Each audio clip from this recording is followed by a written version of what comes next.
Hi, folks, and welcome to another episode of the Magical Sparkles for Better Mental Health Show, Personal Growth in 5 Dimensions. I'm Dr. Christine Sauer, and today I'm with Vicky N, a wonderful person that loves to talk about the 3 E's. Hi, Vicky. Hi, how are you, Dr. Christine? Thanks, I'm great. So I'm And Vicky. it's so nice to hear a German speaking person say my name. Ah, You didn't yeah, the even Ö. struggle. Yes, No, yes, the Ös. Yeah, that is yes. it's The something we are used to learn, and it doesn't degenerate into an E or whatever. yes, Fun, yeah. Languages are interesting. yes. So, Vicky, I ask all my guests.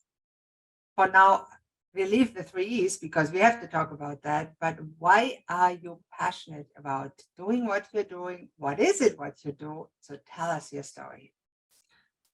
So the way I usually tell my story is there's like two stories that I tell, but let's just do the one that I do most often. If you can picture, I was driving in my car with my 4-year-old grandson behind me in his car seat. And he loves trucks and big equipment. And we in Georgia have lots of construction always on. And he is telling me all about what he's seeing. And he's so descriptive and he's so energetic. And he's using his little 4-year-old hands going back and forth and gesturing naturally. And he is so passionate.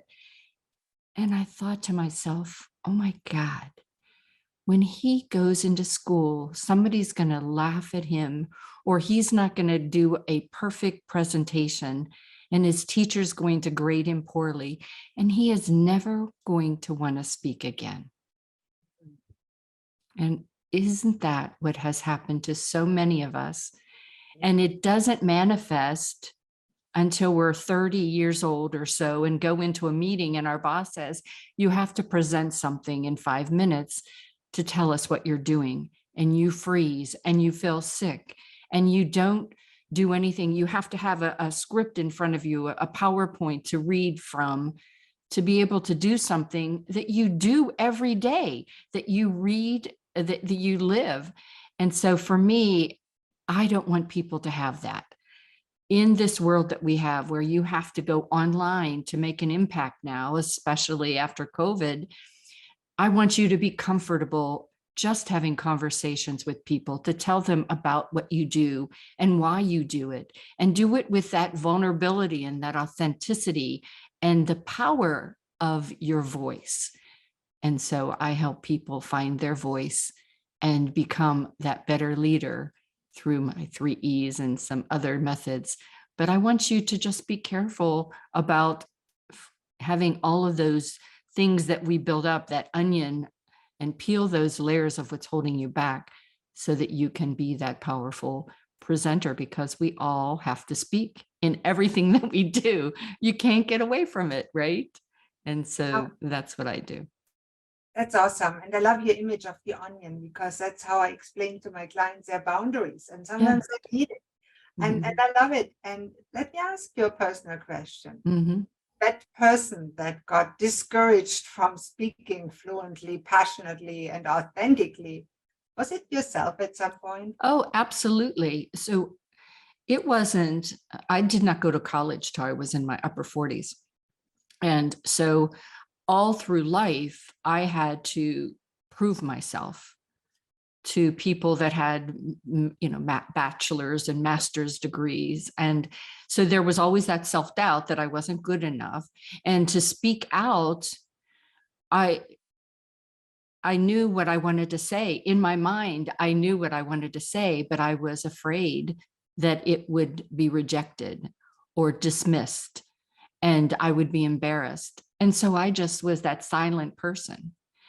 And I joined UPS in my 30s, and I worked for the board of directors, and the CIO was a fabulous speaker, interviewer. And so he took a liking to me and started mentoring me and pushing me outside of my comfort zone. And so I thought, I want to be like him. I want to be able to reach people. And I did a lot of charity work way back then as well as now.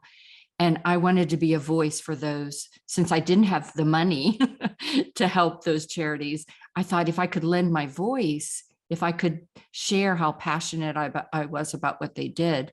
So I was looking for a solution, and I joined Toastmasters.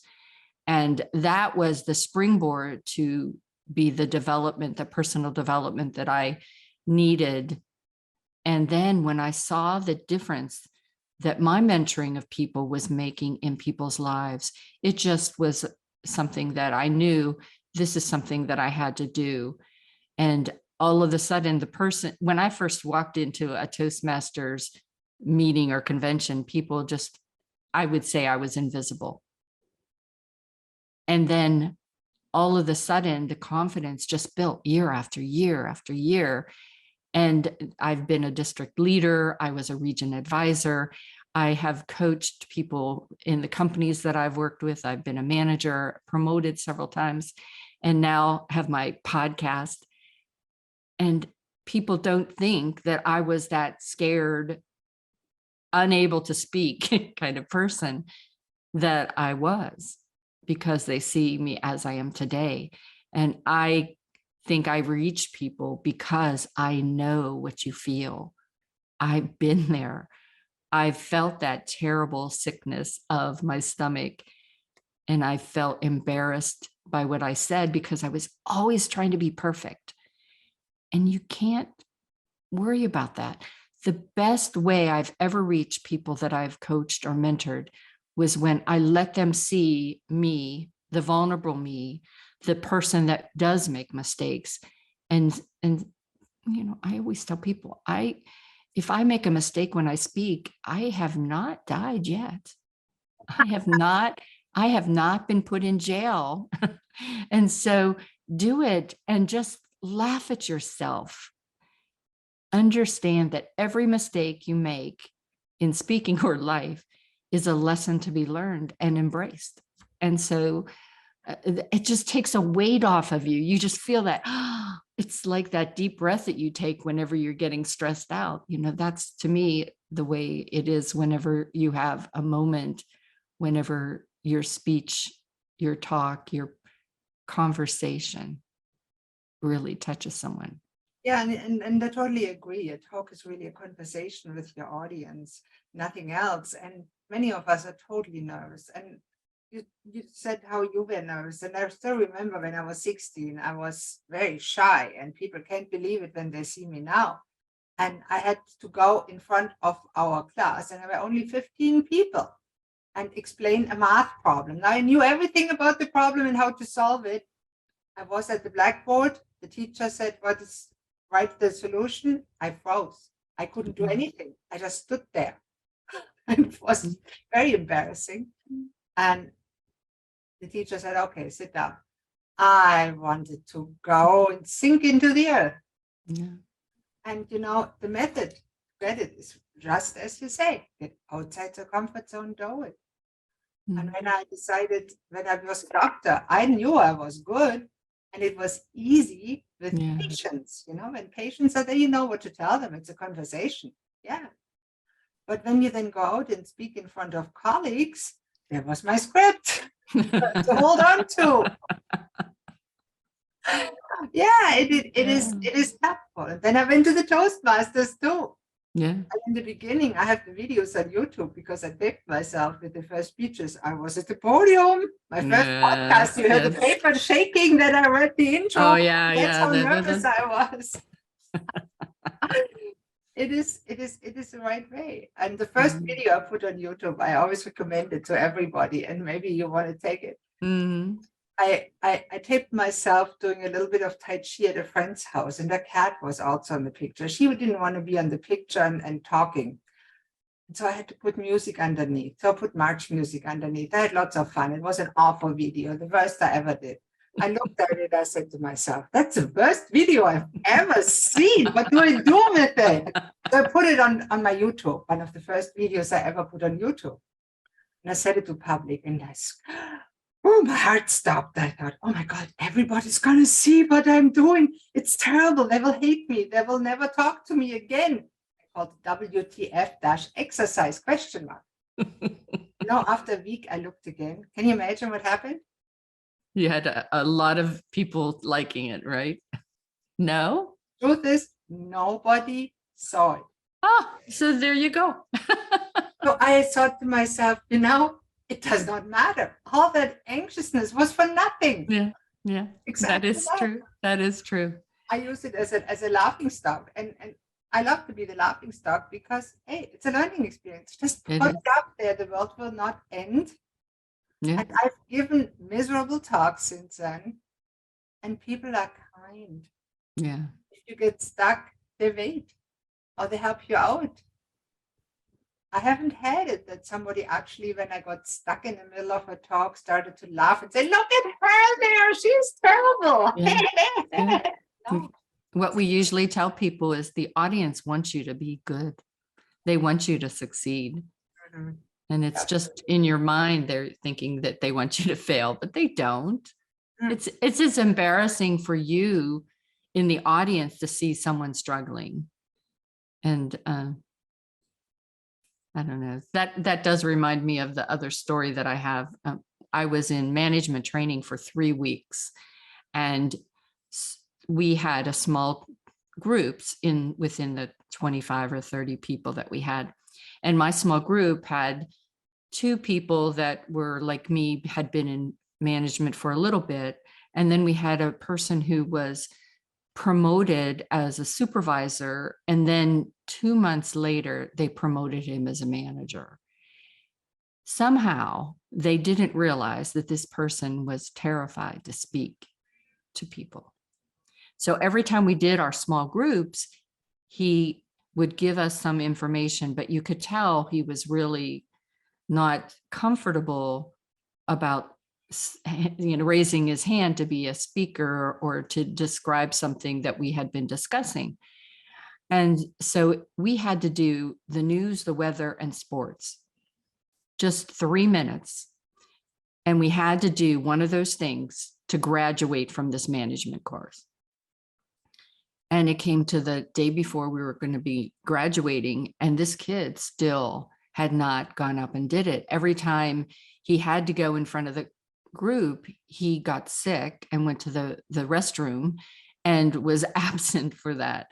So I talked to the teacher that night, and what the teacher did really just changed my world.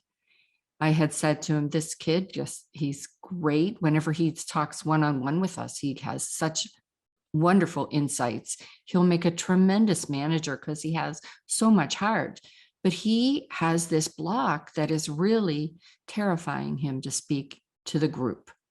And the teacher said, I got this. And he went the next day. And as you know, in meetings, how we kind of network and talk in the beginning. And so everybody was doing that. And the teacher walked up to him and said, hey, did you see the game last night? And so he went and he just started asking him questions about the game. And the kid says, yeah, I did. It was great. And he starts describing the plays and the players. And he was animated and he was so excited. And he was just doing a great job telling us about this game. And after 3 minutes, the teacher looked at him and said, thank you for giving your sports talk. Dr. Christine, if you would have seen the look on this gentleman's face, the relief, the pride, his stature just changed to be taller, confident. And I thought, that is how I'm going to lead people. And so from that moment on, anytime I have people that I have to work through this, and especially when I work with the youth, I remember that, because it is just a conversation. He was comfortable because he didn't think of it as a speech. He was just having a conversation. And a conversation allows us to be vulnerable, natural, authentic. And we don't think about what we're saying. We just say it. And that's what I try to teach people. That's a great story.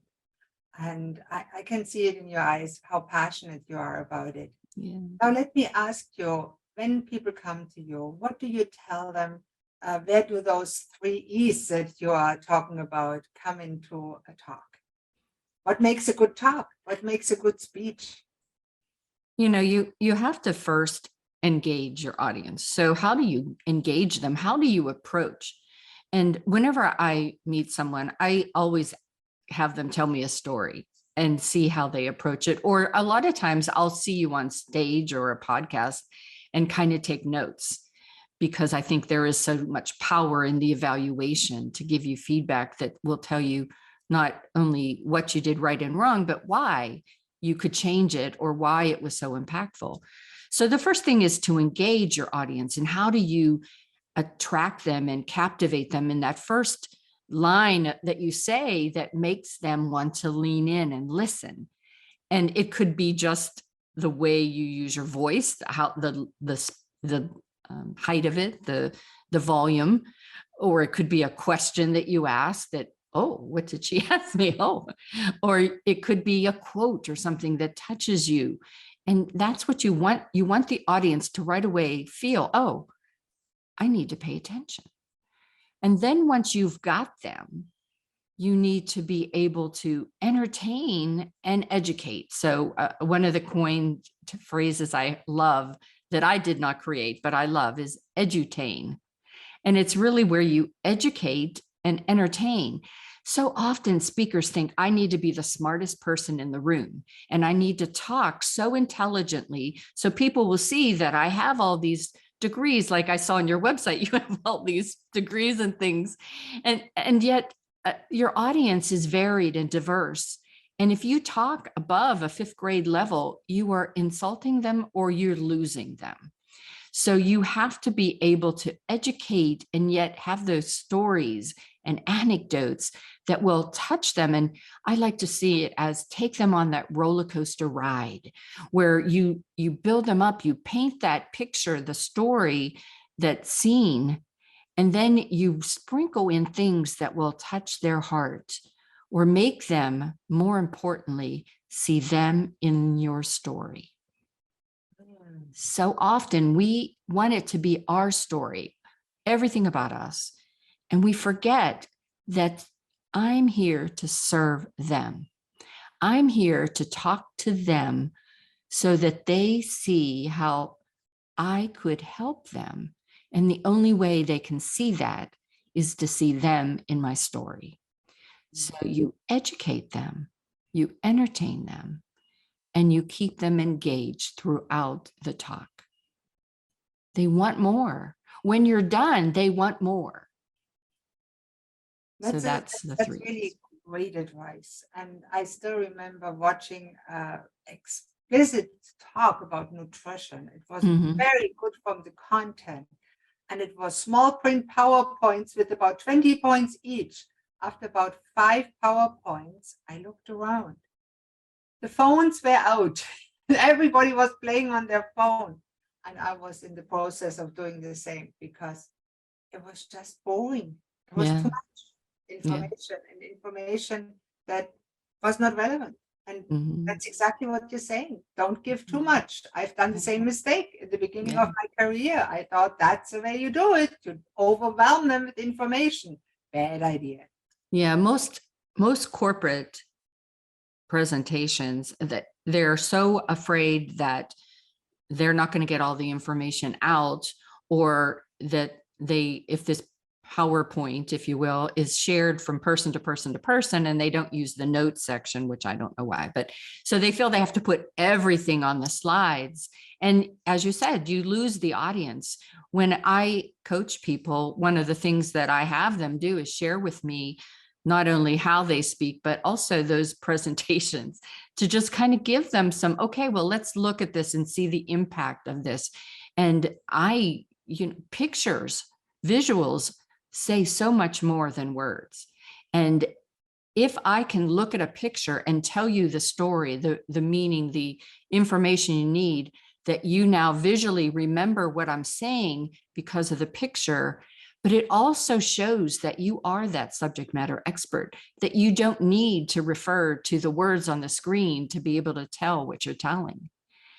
It is so much better. And it is how you can be conversational. Now, all of a sudden, I'm just talking to my audience in a conversation, and I'm not preaching to my audience, or I'm not talking at my audience.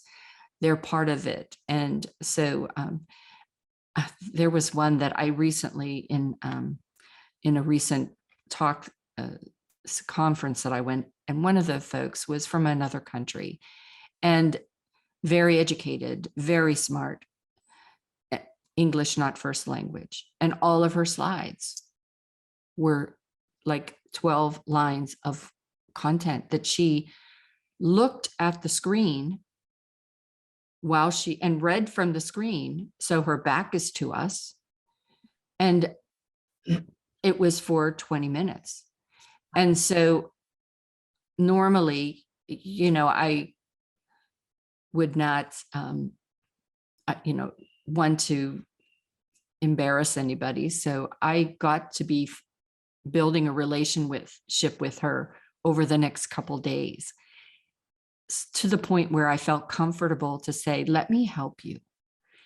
And took her presentation after that conference and showed her how she could make it better for her, and tools that she could use by having, there were 2 computers there. She had hers, and the facilitator had one.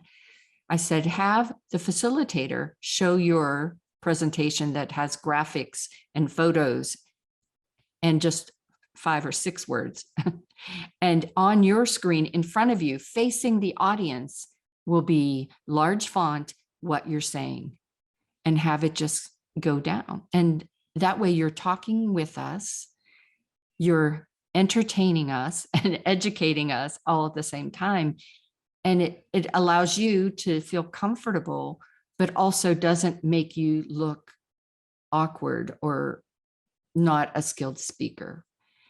And, those are things that not everybody gets. That's one of the things why I do what I do, is speakers will go up there and they'll do a presentation, and people may or may not resonate with it, but they don't know.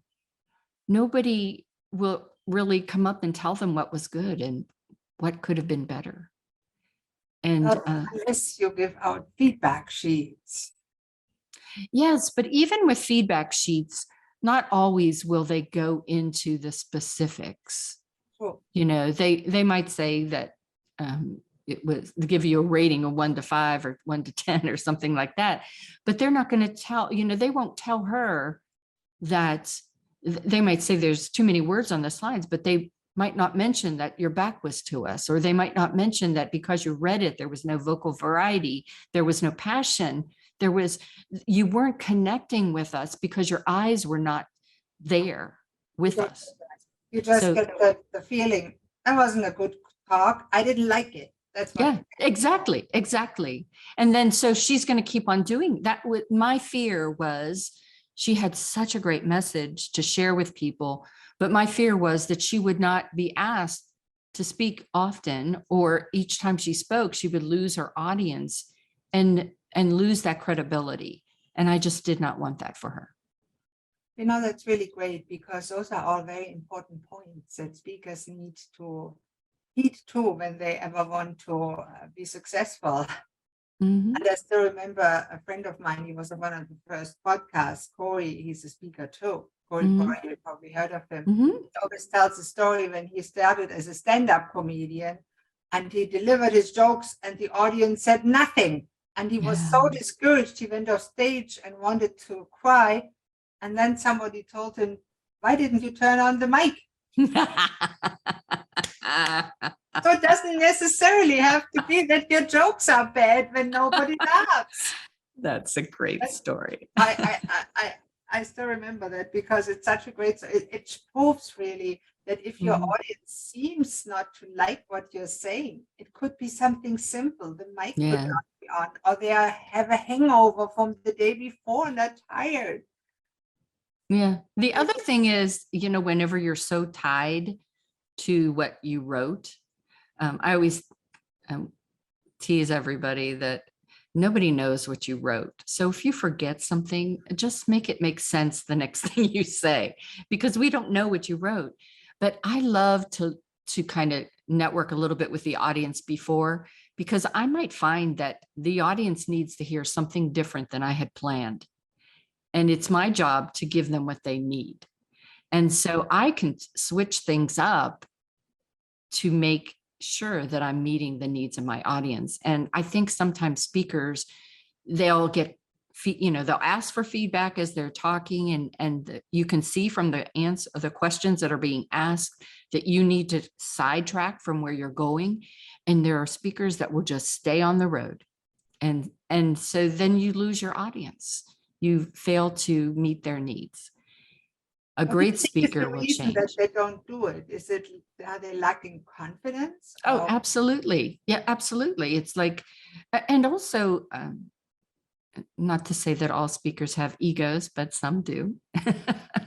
And so it's like, no, I know what you need, even if you don't. And I'm just not of that mindset.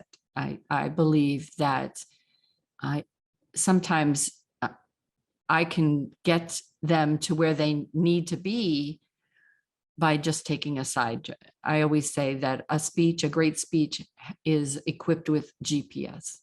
And we know that with GPS, it can reroute us and take us in a direction that we didn't think we wanted to go.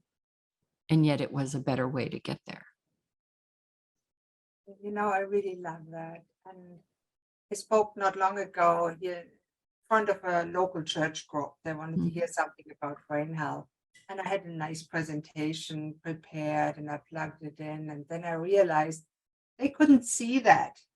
Yeah. So I just left the computer closed and just talked with them. And they loved it. They could ask questions, they got them answered. We went back and forth. And when I needed to, because some of them were hard on hearing, I just repeated it, no problem. And it was nice. Yeah. And I went in their area, they wanted to hear about Christianity and what I do in brain health. I went there, of course. And that's exactly what you're saying. Sometimes you have to just change it around. The Yeah. presentation didn't work. Well, try something else. Yeah. And it's not that it was a bad presentation.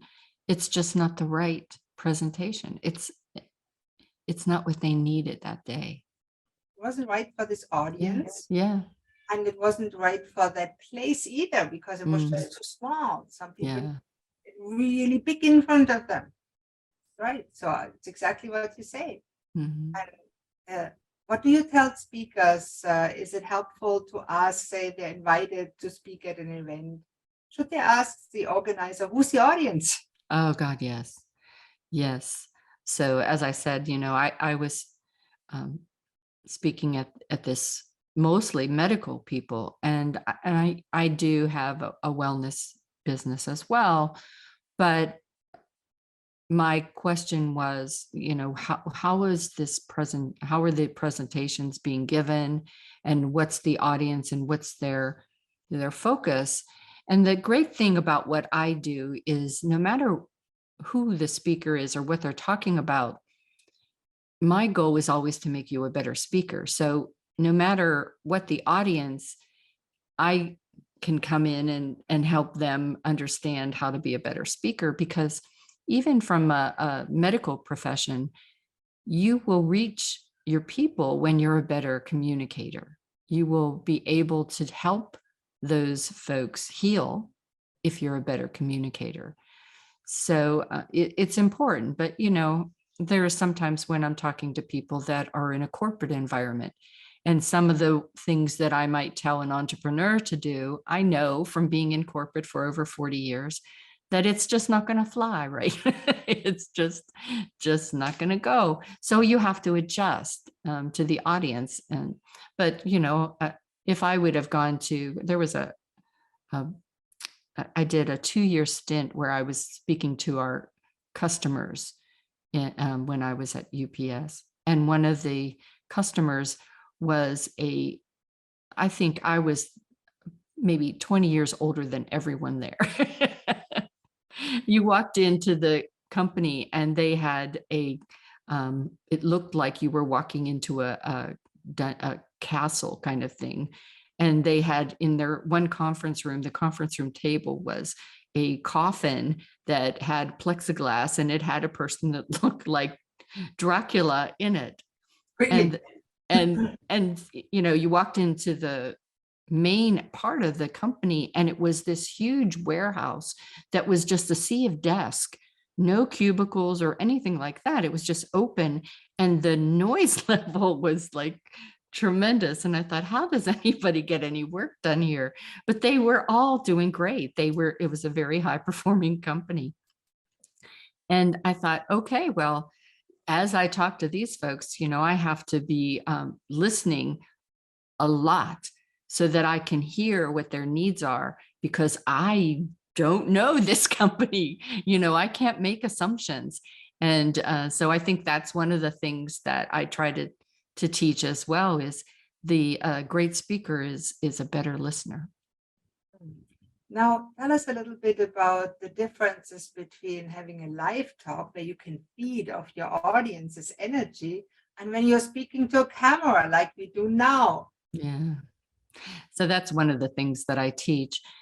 I spent during COVID, I was a region advisor, and I was coaching, counseling, and training people for 2 years online.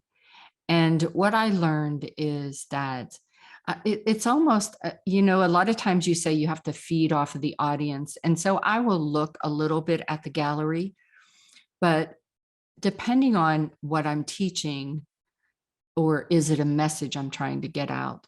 Because if it's a message, I kind of fade out the audience and I just talk to the camera. Because when I do that, I know when I should lean in on the points that I really want you to hear, and, to be more relaxed in areas that I want you to feel that. And you just get to the point where all of a sudden people forget that you're even on camera, that you just feel like I'm in the audience with the folks. And for a person, what I found that's so fascinating is for a person who's a little bit anxious, if you will, to speak in person, whenever you can train them to get comfortable with talking to that camera, I have them put little 2 eyes above the camera, or a face of their grandbaby or someone they love above the camera. So they're really just talking to that person and not that dot. But when you do that, all of a sudden, the nerves that you had about people, and if your content is really good, it will resonate with the people. And those areas where that they'll laugh. And those areas where you're going to grab their heart and tug at it and have them part of it, they will. And so all of a sudden, it's like not necessary. So I know a lot of people say in person you have the energy, and it is different. It is different, but it doesn't have to be. This does not have to be worse. And it's really the art, and you have to just practice at it. And as you said, just keep doing it, making mistakes, and seeing, okay, let me watch back that podcast and see what I could have done better. And that's a very good tip too, to watch yourself on video. And in the beginning, I can tell you, it is scary. You think, oh my God, did I really say that? Oh my God, is that me? Look at my face there. Oh, I scratched my head. I put my finger in the nose. Ah! Well, yeah, but you know what? Oftentimes, just as you said, people didn't see that video. People might not even notice that you did all those things, and they don't. When you watch it back, Yeah, I know. And that is really a good point that you said that, because it's true. The people that watch the video, they are so with the message, ideally, they don't notice nothing. And what I used to, when we were in person, I used to have the people that I coached video themselves, because they struggle oftentimes, and because I'm sitting, you can't really see, but they struggle with their hands. They either are like do do do do do do, Another funny story, when I first started coaching, one of the guys was a marketing person, and he knew he had public speaking 101. He knew that he needed to use his gestures as much as possible. And it was so robotic and so stiff that it was comical. And it made you just not pay attention to what he's saying because you were waiting to see what he was gonna do next. And so what I try to teach is natural gestures. You know, if you want to do anything, it has to be purposeful. It needs to make a point. It makes people hear what you're saying, see what you want, but it has to be for a purpose.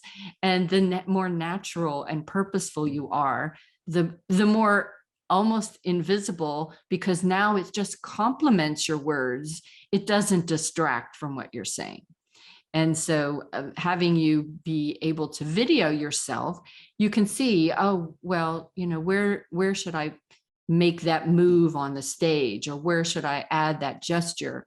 And also, how can I use my eye contact more impactfully, my facial expressions, because I have some great facial expressions that, like you said, you just like, oh my God, she did that. But, and the best thing is to have a photographer in the audience that's not their normal job, and they just are clicking away, and they get you at some great points. By the way, there's a fun thing to do if you dare to do that. I did it a while ago. I took pictures of myself making faces and gestures, yeah, in a green screen. Oh, yes. Then I removed the background, and I can use it for the YouTube thumbnails and so on. It looks horrific. But it catches people's attention. It goes back to the first thing where we say engage, attract your audience, you know, however you Watch Vicky. That's right. Right now, you know, yes. get that mom voice. You know, why not have fun when you do it? Exactly. And I think one thing I had to learn when I want the others to see my hand gestures, I have to often hold them a little higher than I used to. It's really, you know, if you're in this little box, it is all around your face. If you just remember shoulders, face, there's where my hand should be. Then they'll be seen. If you do this, you know, where, oh, I see she's doing something with her hands now and then. I did all my hand gestures. Didn't you see them? My hands are moving. So and I'll oftentimes, you know, I'll give you one of the free things I do is a checkup of your setup. And so you'll have people where you know, they're so far away that you can see where they are, right? But they'll have people that are like, there's here and there's like all this up above. And so it's the thing of thirds. So your eyes should be where your camera is, and then your shoulders should be the next area. And so you have your head, you know, your eyes to here, the bottom part, and then here you should have space above you, just like you do, so that you can see. I don't care about your ceiling. And I don't care if I had my camera like way over there, that would be kind of weird or whatever. So you want to just think about your positioning. Again, you're trying to take away from the person's mind that they're talking to you as a talking head, and that they feel like they're in the room with you, just having a conversation. And I really think now that we have talking heads that you mentioned that artificial intelligence produces, they're pretty good. I looked at them, but that said, they don't have that range of expression, and they never have any really meaningful gestures, at least not yet. Yes, I know. Well, give it time. No, I hope never, because I think the care and love that a human can give others will never be replaced with artificial intelligence. Yeah. It's just a robot. Yeah. Exactly. Oh, wow. So to come to the end of this podcast, by the way, I had a wonderful time with you. I did too. Teaching you how to speak. What can you tell the audience, how can they contact you? They say, I need to meet Vicky. I need to learn how to present on stage. I always freeze and I need my script and read every word. I want to meet her. How can they meet you? What's the best way to meet her? So if you go to my website, which is www.findyourleadershipconfidence.com, again, findyourleadershipconfidence.com, you can just pick, I have several different types of calendar invites or events that you can choose from. Slay Your Video is one that will help me do a free checkup of your setup. But there's one that's just for initial conversation. And that's what I like to do. There, I have programs. I have 1 or 3 month, 6 month, and 1 year long coaching. I also do courses. I customize courses for companies to come in and talk to their employees to be able to be better speakers and presenters. And I also have my podcast. And so if you want to be on my podcast, you can go there and there's a click for Be My Guest and you can be my guest. But that's how you can get in touch with me. And Vicky, I'll make sure to put the link to your website right underneath your name and picture here on the video. Awesome. So thank you so much. It's been so much fun meeting with you. Same here. And that is the end of this episode of Sparkles for Better Mental Health. And yes, speaking confidently will help your mental health, personal growth in 5 dimensions. Make sure to subscribe to the next episode. Bye-bye. When you combine modern science, ancient wisdom, nature, experience, and love, magic happens. I'm Dr. Christine Sauer, physician, naturopath, coach, human. It feels like magic to my clients when their lives are transformed through the skilled combination of natural and human sciences, ancient philosophies, and caring human-to-human interaction. Discover this kind of modern wizardry and let's prepare powerful healing potions together. Come and enter our wonderful world of wellness.